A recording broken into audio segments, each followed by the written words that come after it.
Kicking off the list at number 10, the Eiffel Tower apartment. I live on the 11th floor in a building, and let me tell you, it's way too high up. I'm not a fan of heights at all. I can't do them. My legs get all shaky. I start going, ooh, maybe it's because I'm tall already.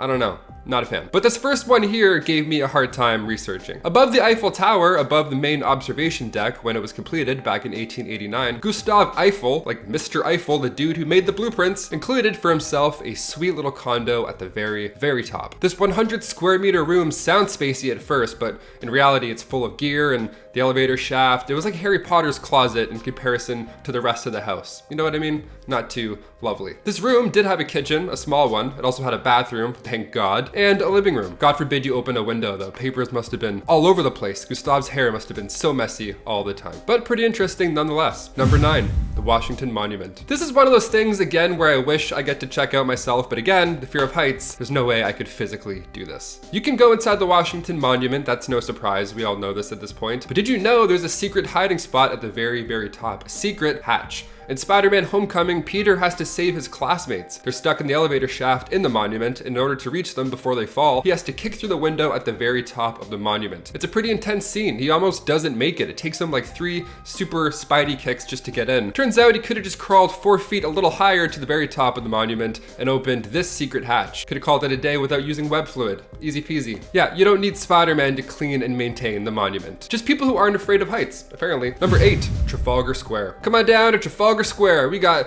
tiny police stations. Little Brits. Back in 1926, strikes and protests were every other week. It's almost like, increasing labor and 13% wage cut is a bad thing. Odd, who knew? So workers in every industry at this point all went on strike. They stopped working in London for 9 days, and most of these protests would happen in London's Trafalgar Square. So in order to keep an eye on things without, looking like you're keeping an eye on things in 1926, the classic walking around, smacking a bat in your hands, blowing smoke in kids' faces, the they do in Peaky Blinders. That's, you can't do that. So instead, the police built a tiny secret covert police station in one of those large light posts. Imagine if your dog started peeing on one of these posts and then all of a sudden 15 police officers just ran out. I'd be confused for the rest of my life. Number 7, the Brooklyn Bridge wine cellar. I'm not a wine guy by any means, but I respect sommeliers. Like, they have books of knowledge about wine just stored in their cool heads at all times. And they look cool while they're doing their job. They know everything about grapes and they look cool. Didn't know that person could exist. What a dream job. Wine is a lifestyle to many. So if you live in New York City and you're a big fan of Merlot,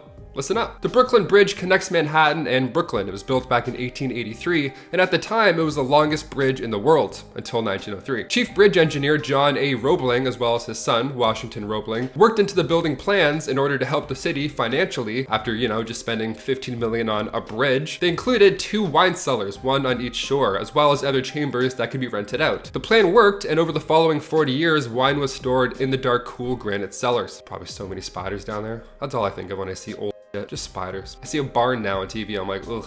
It's too many spiders, can't do it. Number 6, Mount Rushmore. When sculptor Gutzon Borglum carefully planned out his designs for Mount Rushmore, the iconic American landmark in South Dakota, he included a hidden room. The room's purpose was ideally to be a time capsule in a titanium vault full of records telling the story of Mount Rushmore's construction, so it doesn't get lost thousands of years down the line in the future. Although I think, carving presidents' faces into the sacred land of natives was enough, but sure, vaults work just as well. The Hall of Records was meant to be this, well, like I said, massive hall with an 800-foot staircase, bronze walls, a massive bronze eagle, swear to God, just a massive eagle. Sure, just because. He wanted future generations to look at this place in awe as we do with Stonehenge. So work began July 1938, but after a year, the project was put on pause to, maybe focus on the presidents and then carving them first before we work on the secret room, national treasure looking ass. Borglum passed in 1941, so the 70-foot cave that was completed at this point was now the vault. They had to be done, that's it. Not as big or flashy as he wanted, but still, there is now a titanium vault behind the 1,200-pound slab of granite. Number 5, Supreme Court basketball court. A court in a court. This is now Inception. Didn't know that. This is the Supreme Court I'm talking about, mainly referred to as the highest court in the land. Back in the 40s, this was the storage room initially for the courthouse, but over time it turned into a workout room, being so large and all. I wouldn't even call that a storage room in the first place, really. But courthouse employees would go in there often and work out, and eventually some genius threw up a couple of backboards. So yes, there's now a basketball court above the Supreme Court. That is insane to me. Imagine hearing players' shoes squeaking around during a trial. You're like, Your Honor, I believe somebody just got juked. Number 4. Grand Central Station tennis court. Okay, it's kind of hard to mention the Supreme Court without talking about the tennis courts at Grand Central. In the early 1800s, trade and banking fueled the city, specifically via railroad. Both freight and passenger, I mean, this was booming. So come 1871, Grand Central opens up, but the Vanderbilt Tennis Club, that opened up much later in 1965. It wasn't even tennis either. This room had also been a recording studio at one point in history. It had also been an art gallery. It hosted breakdancing, like a whole breakdancing tournament, boxing, double Dutch tournaments, pretty much everything you want to see, they've hosted here at one point. So if you ever see a sweaty dude walk out of a janitor's closet with a bunch of tennis balls, go poke around a bit. Go poke around a bit. Number 3. Drum Castle. Ancient chambers, okay, let's do this. Now we're talking about some real ancient stuff. That stuff was just fun. I wanted to throw in the list. But now this is definitely ancient. Back in 2013, while a conservation team was working on Scotland's oldest castle, Drum Castle, they found a previously undiscovered part of the castle, which was like this small hidden chamber. It was left untouched for hundreds of years. Dr. Jonathan Clark from FAS Heritage, part of the archaeological team, recalls window openings on the first floor level, but once inside the castle, wherever these rooms were, they were hidden behind bookshelves. They couldn't get in. So they unblocked the windows from the outside, took a peek in, and then found this. They found a hidden medieval chamber in great condition. Even had a little toilet in there too. To quote Dr. Clark himself from The Scotsman, great name for a website also, gotta add that in. He says, "This adds greatly to our knowledge of how the interior of the Tower of Drum was used in the medieval period. In due course, it should contribute a greater knowledge of how 14th century towers were used in their heyday." And no, in case you were wondering, nobody had breakdance battles in this one. I already looked into that. Number 2, Paris Catacombs. Originally, the tunnels under Paris Catacombs were built for stone mines, but near the end of the 18th century, it turned into something a little haunting, I'd say. Cemeteries were starting to fill up. Literally, they were filling up at this point in time. Humans didn't figure out how to be clean and where to store bodies and all that jazz. So bodies would just be laying at the side of the road, and they would literally pile up. So the solution was to, put them out of sight, out of mind, and to now use these catacombs. These tunnels have been there for centuries, so you might as well put them to good use. And by good use, I mean, let's pile a bunch of skeletons on top of each other. But in 2004, French police discovered something not terrifying, which is lovely. They found a small movie theater hidden underneath the city in the catacombs, and a tiny restaurant as well, in case you got a little snacky. 7 years later, a leader of UX, Urban Experiences, came forward and said there were over 100 people working on this, and it was supposed to be this new underground experience. I don't know, I'm kind of torn on this one. Would you watch a movie in the Paris Catacombs? Imagine watching As Above, So Below in a theater in the Paris Catacombs. Could you do it? I don't know, I feel sick thinking about that. And finally, number 1,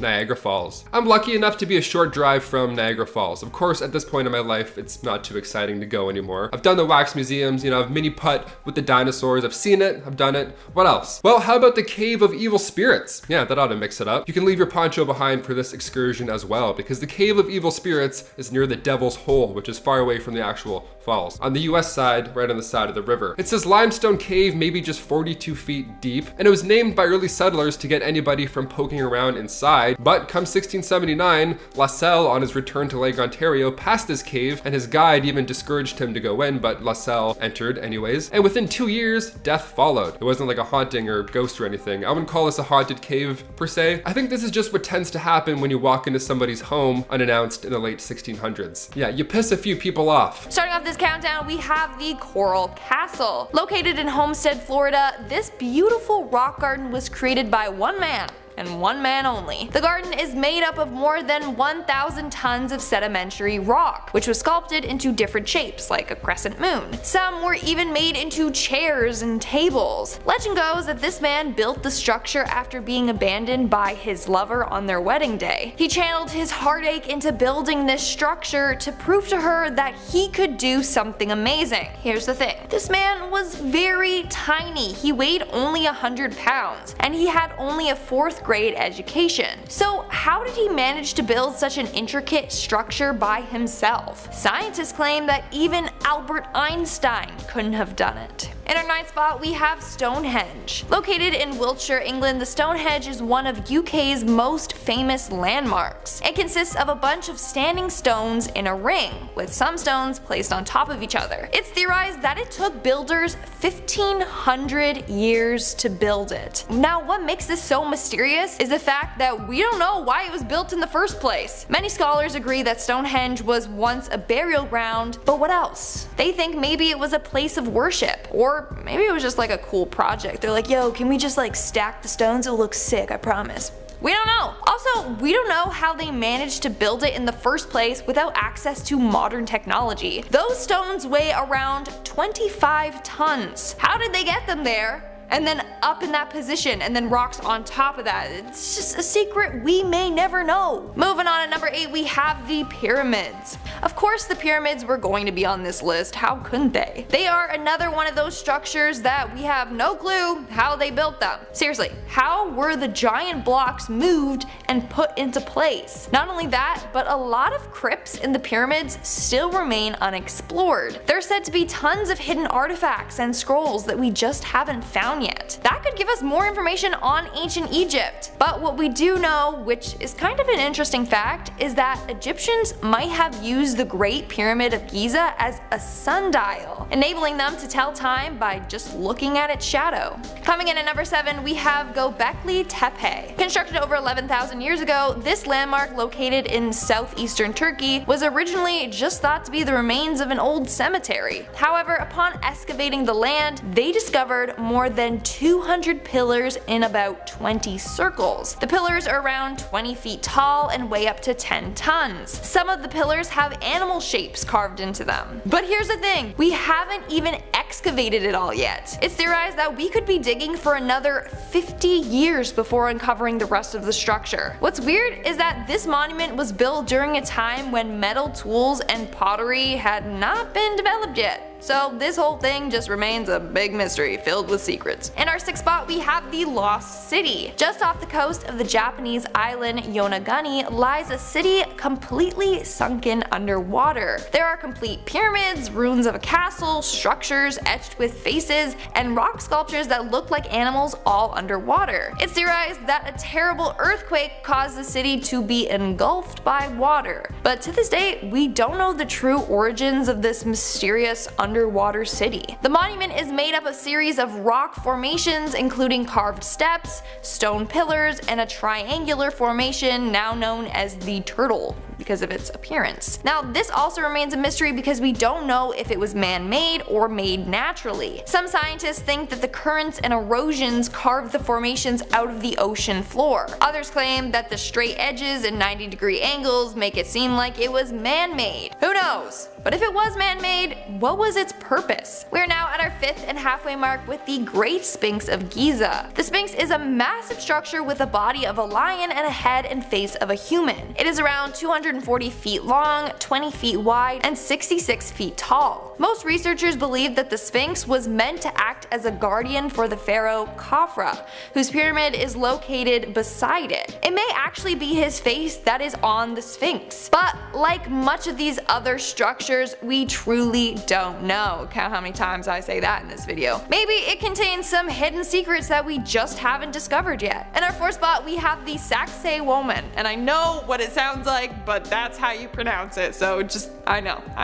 Located in Peru, this structure is a series of strange stone walls made from 200-ton blocks of rock and limestone. The 3 stone walls are arranged in a zigzag pattern along the hillside. Close to the structure, a bunch of underground catacombs have been found, which were said to be like little secret passageways. Scientists originally believed that this structure was some sort of fortress, but now it's thought that it was used more symbolically. In fact, if you look at it from above, the walls seem to form the shape of a cougar head. Another mystery is how it was built. The stones fit together perfectly. In fact, not even a sheet of paper can fit in the gaps between them. How did they do this? And how did they transport the stones? Making our way down the list at number 3, we have Easter Island. The island where it's Easter all year round. I just made that up. Easter Island is a volcanic island located in Polynesia. This island is best known for its huge statues found all over the island. And there are said to be more than 900 of them on the island. Now, these statues are made from solidified volcanic ash and are said to take up to a year to make for just one. So how did they manage to build hundreds of them? We don't know. We got our theories. Coming in at number 2, we have Newgrange. Newgrange is said to be the oldest and most famous prehistoric site in all of Ireland. Built around 3100 BC, Newgrange is a round structure made out of wood, clay, and stone. The roof is completely covered in grass. Inside the structure is a long passage that leads to a cross-shaped chamber. This is said to have been a tomb. Now, a lot of thought and detail went into building this. I mean, it's completely waterproof, still to this day it is, and the entrance of the tomb was positioned in a way so that during the winter solstice, the sun would beat in through the opening and down the passageway. Now, what we need to know is who this tomb was built for and why. Whoever it was, they had to have been pretty significant. And in our #1 spot, we have the Georgia Guidestones. Built in 1979 by a man who went by the name R.C. Christian, this monument consists of 4 monolithic slabs made of granite standing upright. The slabs contain inscriptions in 8 different languages, discuss a 10-point plan to ensure peace on Earth. It's also weird saying things like maintain humanity under 500 million in perpetual balance with nature. What is that supposed to mean? Really, what? Here's the thing. Since the construction of the structure, R.C. Christian has not spoken up about it. One theory is that it was created in case of a nuclear apocalypse. It would then guide people on how to rebuild society. It's so weird and so mysterious. Starting off at number 10 now, we have the Eiffel Tower. This iconic French landmark gets its name from Gustave Eiffel, the architect behind it. Don't know why I shouted his surname. He built in a private apartment at the top of the tower to entertain guests such as Thomas Edison. Over the years, many people offered Gustave a lot of money to rent the space, but he always refused. These days though, the apartment is open to the public to visit. When you get up there, you will find it decked out in an authentic 19th century interior with wax models of Gustave and friends. Little bit creepy, if I'm honest, those pictures. Moving on to number 9 now, we have the Hall of Records. I'm sure you'll all recognize this. It's Mount Rushmore, depicting the faces of 4 US presidents, George Washington, Abraham Lincoln, Thomas Jefferson, and Theodore Roosevelt. Behind Abraham Lincoln's head, you can find a little known room known as the Hall of Records. This special vault was properly installed in 1998. It contains 16 porcelain panels depicting the construction of Mount Rushmore and also why those presidents were chosen. The room is not meant to be viewed by the general public, but is intended to be a sort of time capsule for the future. There are also copies in there of the Declaration of Independence, the Constitution, and the Bill of Rights. Next up at number 8 now, we have Club 33. Disneyland in California is a kid's paradise, and also pretty fun for big kids too, I guess. Alright, it's fun for everyone, but it's aimed at kids. Because of this, you won't find any places there really selling alcoholic drinks, except for Club 33. It lies behind an unmarked door in New Orleans Square. It's an exclusive, members-only club that charges people $25,000 to join, and then comes with an annual fee of $12,000. It does look very nice from the pictures, but I'll be honest, I'm probably going to stick to Splash Mountain. At number 7 now, we have the Cave of Evil Spirits. Unlike the ones we've talked about so far on this list, this is a natural room, otherwise known as a cave. Obviously. It can be found at Niagara Falls, tucked away down the road. It's not known to many members of the public. I've been to Niagara Falls 3 times now and had no idea of its existence. However, the Seneca tribe of Native Americans knew it all too well. They believed it contained the trapped souls of evil spirits, hence its name. Apparently, warriors who enter the cave without fear were deemed ready for battle. Would you guys want to step inside? Moving on to number 6 now, we have the Statue of Liberty's torch. Today, visitors can climb up inside this famous New York monument and peer out of the top of her crown. What a lot of people don't realize though is that you used to be able to go even higher, all the way to the inside of the torch. That all changed during World War I though. German secret agents blew up a munitions depot near Ellis Island, damaging the statue enough that the public were no longer allowed to climb up to the torch. The arm was repaired in 1984 though, which means that although you're not allowed in it, the secret torch room still remains. At number 5 now, we have Trafalgar Square. After Big Ben and Buckingham Palace, Trafalgar Square might be one of London's most popular tourist spots. There's the big lions, there's the fountains, there's Nelson's Column, but hardly anyone notices this, a tiny room disguised as a lamppost. It's actually a fully functioning police station. The Lilliputian police station was built in the 1930s to serve as a watch post for the police in that area. The whole idea was that any police officer who was caught up in a riot or a protest could just duck in there for a bit for cover.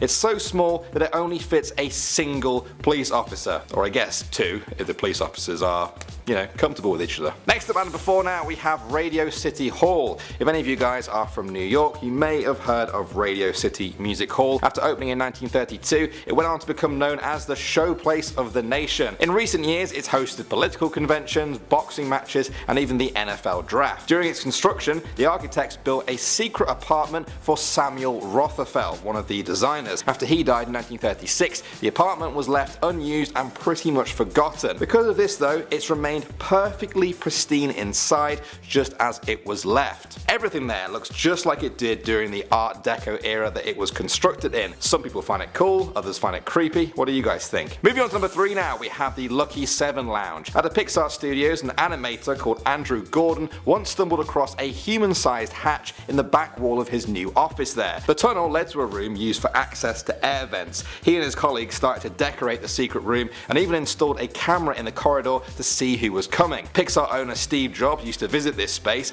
as well as the likes of Tim Allen and Randy Newman. Some of their names even remain on the wall to this day. At number 2 now, we have the Colosseum. More than 4 million people visit Rome's Colosseum every single year, the 2,000-year-old amphitheatre used by the Romans to stage everything from animal fights to gladiator battles. Not many people are aware though of the labyrinth of secret rooms and tunnels underneath the Colosseum. Today, many of them are hidden from public view, but back in the Roman era, they used to house animals such as elephants, leopards, and panthers. They would then be pulled up to the main arena using a pulley system. Alright, back to New York now for our number 1, and we have the Empire State Building. I've been up this building twice as a teenager. It was amazing. You get to see New York from the 102nd floor, which is the observation deck. What I didn't know at the time though was that this wasn't the only observation deck. There is actually another, less known but higher up one on the 103rd floor. It's closed to the public but apparently not celebrities. Taylor Swift once posted pictures of herself up there.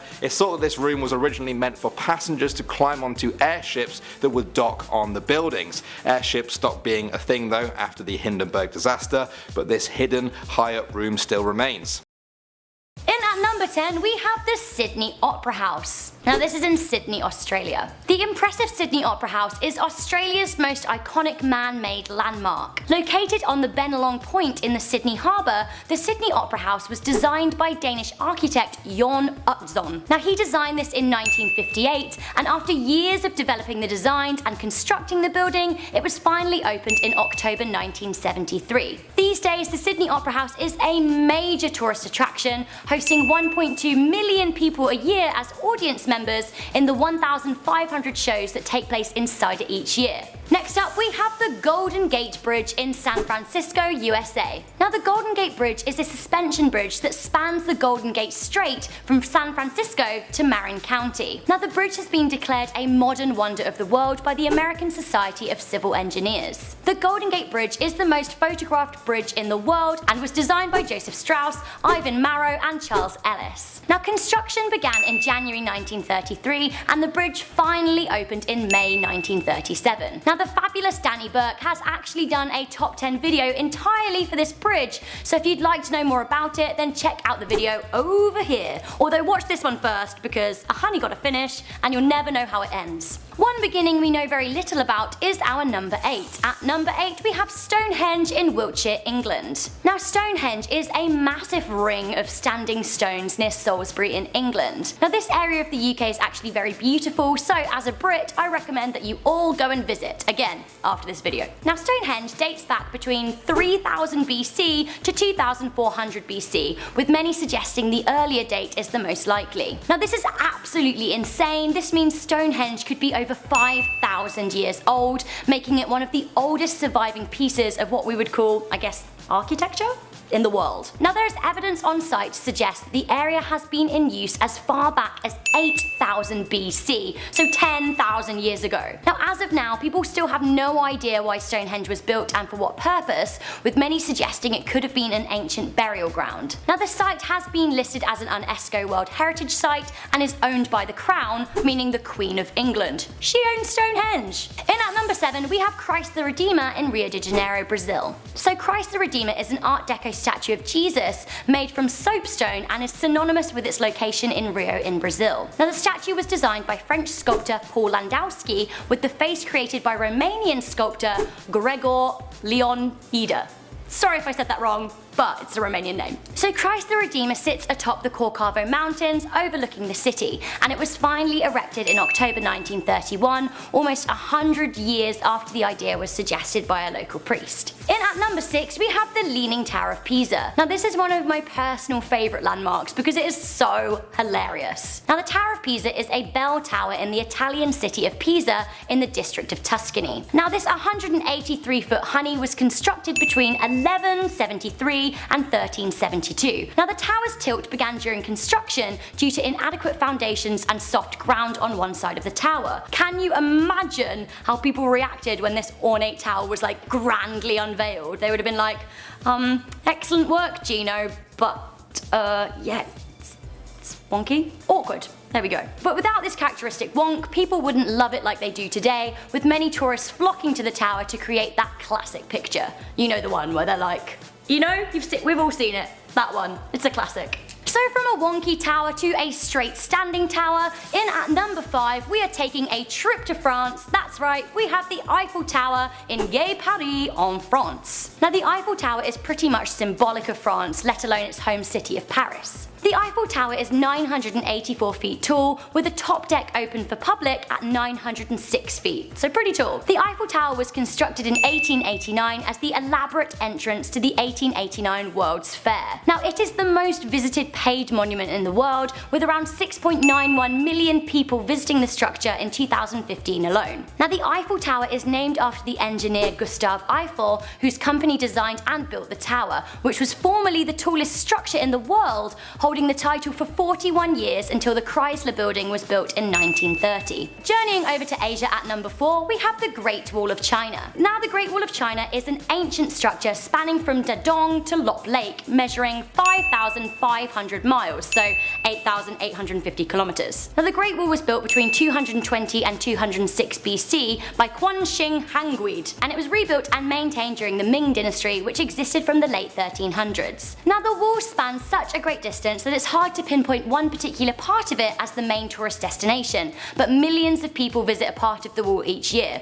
It's actually my mum's dream to go, and I would love to be able to take her one day. Next up at number 3 we have the Taj Mahal in Agra, India. The Taj Mahal is a grand ivory white marble mausoleum on the bank of the Yamuna River in Agra. Now this is listed by UNESCO as the jewel of Muslim art in India and one of the universally admired masterpieces in the world's heritage. Now these days attracting around 7 million visitors a year, the Taj Mahal was commissioned in 1632 by the Mughal Emperor Shah Jahan. It was eventually finished in 1653 at a cost of 32 million rupees. Declared one of the new wonders of the world, the Taj Mahal is arguably the world's most elaborate tomb. Speaking of tombs, in at number 2 we have the Pyramids in Giza, Egypt. Now there are actually around 130 pyramids across Egypt, but the main concentration of them and the biggest of the lot can be found in Giza on the outskirts of Cairo in Egypt. Now the pyramids were built as tombs for important people such as pharaohs, and they also took their triangular shape because it represents a primordial mound from which the Egyptians believed the earth was created.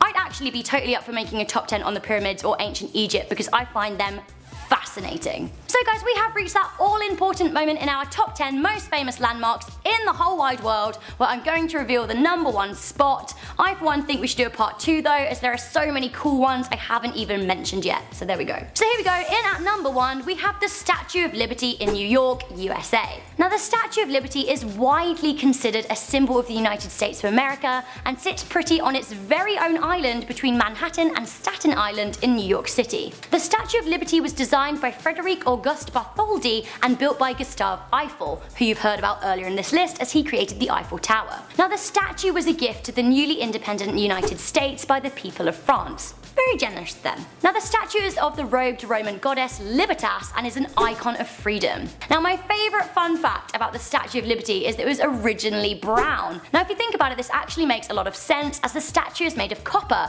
which when it oxidizes turns green in around 15 years. But can you guys physically imagine a brown Lady Liberty? It goes against everything I believe in America. So confusing.